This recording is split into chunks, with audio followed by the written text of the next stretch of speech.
Bonjour et bienvenue. Vous écoutez l'épisode 34 de Quinoa, le podcast qui sème les graines d'une vie plus saine.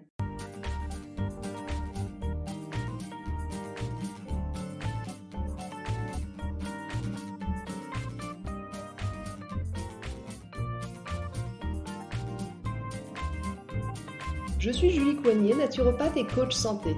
Ma mission à travers ce podcast est de vous aider à retrouver ou à garder la santé en adoptant de nouvelles habitudes de vie plus saines et équilibrées. Chaque semaine, le jeudi, je vous propose de parler bien-être, forme et santé naturelle de façon simple et positive pour vous aider à reprendre votre santé en main. Dans ce 34e épisode de Quinoa, nous allons parler de la fatigue chronique. Mais avant d'entrer dans le vif du sujet, j'ai une petite annonce à vous faire.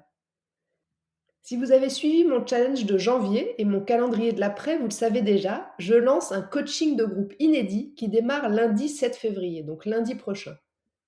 Pour vous aider à démarrer ou à prolonger l'expérience de la vie saine et vous donner les moyens d'en faire votre vie sur la durée, j'ai mis en place pour vous le programme Healthy Life sur 4 semaines.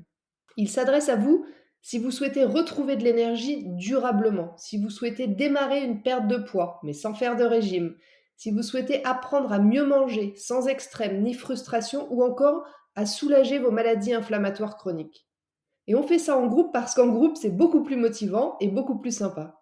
Concrètement, le coaching, c'est un premier rendez-vous individuel avec moi, la semaine du 7 février, en visio ou au cabinet. Pendant ce rendez-vous, on fait un gros bilan, on parle de vos habitudes de vie actuelles, vos antécédents, votre alimentation, puis je vous envoie votre programme personnalisé par mail pour 4 semaines. Ensuite, on fera 3 lives d'1 heure, 1 h 30 en groupe, un au démarrage du programme, un autre à mi-parcours, puis un dernier à la fin du programme. Pendant ces rendez-vous de groupe, vous pourrez parler, échanger sur vos expériences. Moi, je répondrai à toutes vos questions. Et puis, je vous partagerai aussi du contenu pédagogique pour que vous compreniez bien les principales clés de la forme et de la santé naturelle. Et je vous donnerai aussi quelques recettes gourmandes et saines. Enfin, en bonus, pendant les 4 semaines du coaching, vous aurez un contact illimité avec moi par mail pour que vous soyez jamais seul face à vos questions. Et puis l'accès à un groupe de discussion fermé sur Facebook pour échanger avec les autres coachés. Le nombre de places est limité à 15 personnes, il y a déjà 10 places qui sont prises, donc ne tardez pas si ça vous donne envie. Enfin, le tarif est de 149 euros pour une valeur réelle estimée à plus de 300 euros. Bref, vous avez jusqu'au 6 février pour nous rejoindre, donc ne tardez pas. Allez, fin de mon auto-promo, c'est parti pour l'épisode du jour. Aujourd'hui donc, comme je vous l'ai dit en introduction, nous allons parler de fatigue chronique. Vous savez, cette fatigue qui vous colle depuis des semaines, voire des mois, celle qui vous rend irritable, à fleur de peau, qui vous empêche de bien vous concentrer, qui dérègle tout votre corps et dont vous n'arrivez pas à vous défaire. Si vous vous reconnaissez dans cette intro et que vous en avez marre de manquer d'énergie, cet épisode est fait pour vous. Comme toujours, on va commencer par comprendre le comment du pourquoi. Pour mettre fin à cette fatigue chronique, il faut dans un premier temps mener l'enquête pour comprendre là où les causes. Et pour ça, c'est important de faire la différence entre fatigue normale, entre guillemets, et fatigue chronique. Et aussi d'essayer d'identifier quand et comment se manifeste votre fatigue. Alors comme pour l'inflammation dont on a parlé dans le dernier épisode, on va distinguer la fatigue ponctuelle, que j'appelle la fatigue normale, entre guillemets, de celle qui va être plus récurrente et qui va devenir une pathologie qui s'appelle l'asthénie, puis un trouble chronique si elle dure plus de 6 mois. Se sentir fatigué après une période de rush au travail, un déménagement, un effort physique intense, un week-end de fiesta entre copains ou encore le changement d'heure ou une convalescence, c'est normal dans la mesure où la sensation de fatigue ne s'installe pas dans le temps et qu'elle disparaît en se reposant. À l'inverse, la fatigue pathologique, puis chronique, c'est une fatigue qui va persister même après une période normale de repos. Malgré un sommeil régulier, vous vous sentez toujours fatigué au réveil et la moindre action va vous demander un effort de dingue. Cette fatigue-là, je suis sûre que vous la connaissez ou que vous l'avez déjà connue dans votre vie. Elle provoque un sentiment de lourdeur, de ralenti, voire même, sans trop exagérer, de souffrance parfois, tellement tout devient un poids, et en particulier notre quotidien ultra chargé. Alors, lorsque ces sensations s'installent dans le temps, on est dans ce qu'on appelle la fatigue chronique. C'est vraiment une maladie à part entière et là, il faut trouver une solution pour régler ça parce que le repos classique ne suffit pas. En consultation, j'ai très peu de personnes qui me disent être en pleine forme, encore plus en ce moment de plein hiver et de situations sanitaires encore un peu compliquées, mais même avant ça. La fatigue, c'est rarement le motif principal de la consultation des personnes qui viennent me voir, mais elle est quand même très très souvent présente. En préparant l'épisode, j'ai lu que 10 à 25% des personnes consultent leur médecin généraliste pour cette raison. C'est pas rien quand même. Et pourtant, la fatigue n'est pas toujours prise au sérieux, ni par la personne qui l'a subie, qui pense souvent que ça va passer tout seul, ni par le corps médical, alors qu'elle correspond quand même à des signaux d'alarme importants envoyés par le corps qu'il faut, selon moi, absolument pas négliger. Alors, quelles sont les causes? Pourquoi est-ce qu'il y a de plus en plus de personnes qui souffrent d'asthénie ou de fatigue chronique? Eh bien, comme toujours, vous allez dire, il y a de multiples explications. La fatigue peut aussi bien être intellectuelle, nerveuse, mentale, hormonale ou encore musculaire. Mais les principales causes, enfin les plus fréquentes en tous les cas, que j'ai pu identifier, c'est l'apnée du sommeil, qui se manifeste par des ronflements bruyants et puis des arrêts respiratoires pendant la nuit. Les personnes qui sont concernées, elles s'en rendent souvent pas compte. En général, c'est plutôt la personne qui partage votre lit qui s'en rend compte. Mais par contre, la sensation de fatigue au réveil, elle est vraiment là, parce que toute la nuit, vous subissez des micro-réveils qui vont interrompre sans cesse votre sommeil. Donc ça, c'est une des causes de fatigue chronique. Ensuite, on retrouve aussi très souvent l'anémie et la carence en fer, hein, qu'on diagnostique et qu'on valide en général par une prise de sang. Il peut y avoir aussi l'hypothyroïdie. Les perturbations de la thyroïde, elles sont de plus en plus fréquentes parce que c'est une glande qui réagit à de nombreux facteurs comme la grossesse, la maladie, la prise de médicaments, la pollution environnementale ou encore certaines carences alimentaires. L'hypothyroïdie, elle va entraîner un ralentissement global de votre corps et puis donc une fatigue intense. Encore une fois, il n'y a que la prise de sang qui va mesurer la TSH qui pourra confirmer le trouble. Ensuite, bien sûr, il va y avoir certaines maladies, toutes les infections virales, bactériennes, les cancers, le diabète, les maladies auto-immunes, les maladies inflammatoires chroniques, toutes ces pathologies vont créer une fatigue récurrente et chronique. D'ailleurs, dans le cas d'une maladie inflammatoire chronique, le corps va sécréter des tonnes de molécules inflammatoires en permanence, ce qui va entraîner une inflammation chronique, mais aussi un système immunitaire sursollicité. Du coup, la fatigue va être très présente et va pas être soulagée par le sommeil. Dans les causes de la fatigue chronique, on retrouve aussi une alimentation déséquilibrée qui va être à l'origine de carences en vitamines, en minéraux, en oligoéléments, en fibres, en antioxydants et j'en passe. Et puis le manque de lumière, c'est aussi une cause dans la fatigue chronique, surtout l'hiver, vous vous en doutez. Le manque de lumière va perturber votre cycle veille-sommeil et provoquer un ralentissement général, voire parfois même une dépression saisonnière. Bon, et puis le petit dernier, vous vous en doutez peut-être, mais le stress en excès va être une des causes majeures de votre fatigue chronique et récurrente. La plupart du temps, on va distinguer fatigue psychique et fatigue physique. Dans 80% des cas, la fatigue chronique est liée à des facteurs, je vous laisse deviner, psychiques, comme l'anxiété, le stress, la dépression, le surmenage. Pour le reste des cas, c'est plutôt dû à des facteurs physiques, organiques, comme on vient de le voir un peu plus haut, l'apnée du sommeil, des maladies, des carences, etc.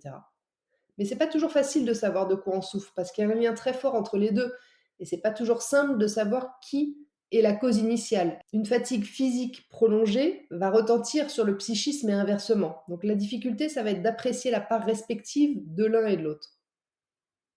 On peut avoir quelques indices pour nous aiguiller un peu. Le moment dans la journée de la survenue de la fatigue, la manière dont elle apparaît ou les signes symptômes qui l'accompagnent vont être de bons indicateurs sur les causes potentielles. Pour vous donner un exemple, si votre fatigue elle augmente d'intensité au cours de la journée, c'est plus souvent qu'elle est liée à un dérèglement organique. Alors que quand on est fatigué dès le matin au réveil, c'est plus souvent lié à une cause psychique.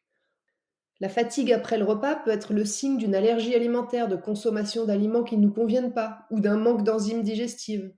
Et puis un manque d'énergie à 11 heures ou à 16 heures, ça va souvent être lié à une hypoglycémie, donc à une mauvaise régulation de la glycémie en général. Mais tout ça, bien sûr, c'est à creuser en consultation, hein, c'est des exemples que je vous donne.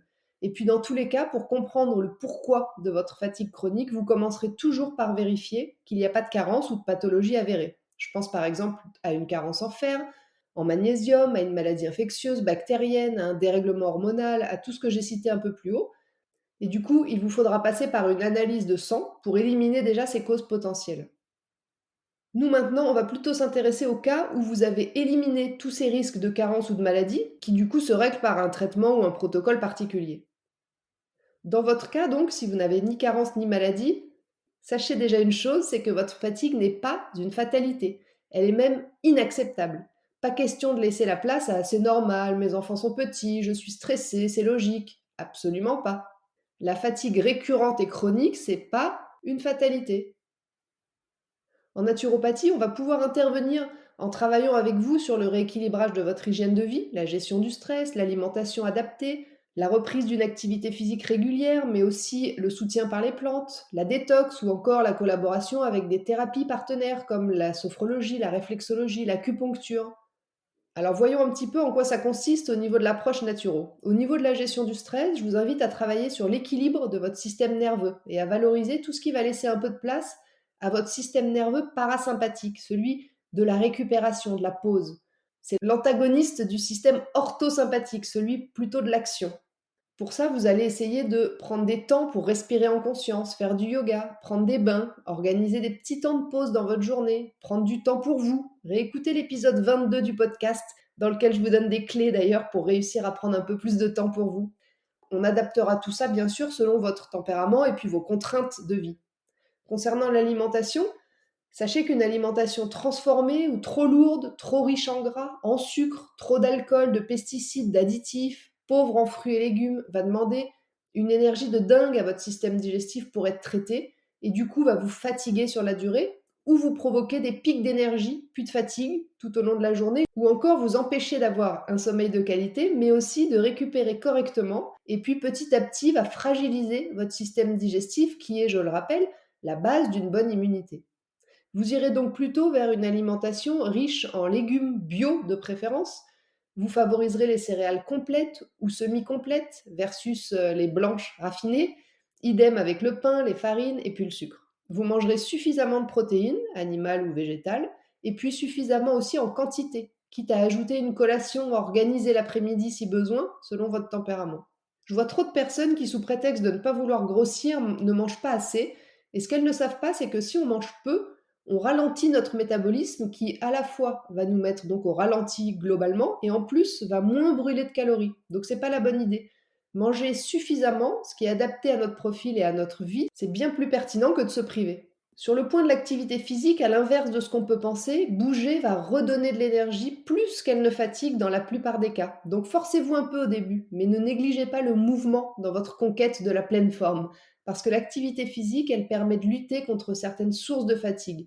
Le manque d'oxygénation des tissus, les tensions nerveuses et musculaires, la stagnation des toxines dans le corps, la perte de masse musculaire ou encore la charge mentale et la somatisation. Et puis vous pourrez aussi miser sur certains compléments naturels pour vous accompagner dans le retour à l'énergie, le temps que les bienfaits de votre nouvelle hygiène de vie fassent effet. Je pense par exemple au sérum de Quinton, à la spiruline ou encore, selon les cas, à une complémentation en fer ou en magnésium si besoin.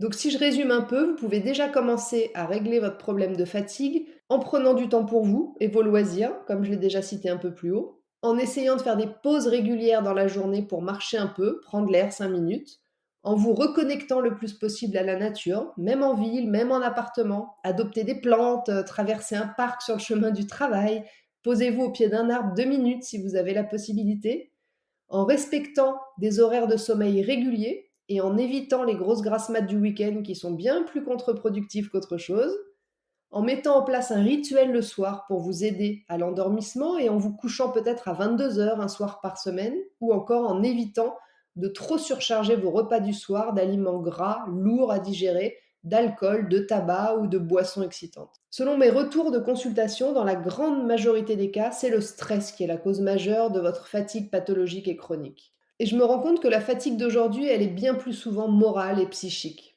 Nos organismes sont fragilisés par le stress permanent que nous subissons, mais aussi par le manque de sens dans nos vies. Donc réfléchissez aussi à ça, travaillez aussi sur ça. Ça sera d'ailleurs la conclusion de cet épisode. Donnez du sens à votre vie, trouvez le sens de votre vie et vous verrez qu'il y a de grandes chances pour que cette fatigue chronique disparaisse petit à petit. Sur ce, l'épisode 34 de Quinoa touche à sa fin. Je vous remercie de m'avoir écouté jusqu'ici. J'espère qu'il vous a plu et qu'il vous aura donné envie de prendre en main votre forme et votre énergie. Si vous pensez que cet épisode peut intéresser vos amis, n'hésitez pas bien sûr à le transférer ou à le partager sur vos réseaux sociaux. Si vous n'avez pas pu prendre de notes, vous retrouverez le contenu de ce podcast retranscrit par écrit dans l'article de blog dédié à l'épisode sur mon site juliecoignet.com. Je vous invite également à vous abonner à ma newsletter pour ne rater aucun épisode du podcast, mais aussi pour suivre mon actualité et profiter de conseils exclusifs chaque semaine directement dans votre boîte mail. La semaine prochaine, dans l'épisode 35 de Quinoa, nous allons parler des allergies de saison. Dans certaines régions de France, les pollens sont déjà très présents et ça devrait arriver un peu partout courant février ou au plus tard en mars. Alors, qu'est-ce que ce phénomène de saison qui gâche la vie à beaucoup d'entre vous? Pourquoi est-ce que tout le monde ne réagit pas pareil face au risque? Est-ce que c'est une fatalité d'être allergique? Et puis, comment préparer le terrain pour y remédier? Je vous expliquerai tout ça dans cet épisode.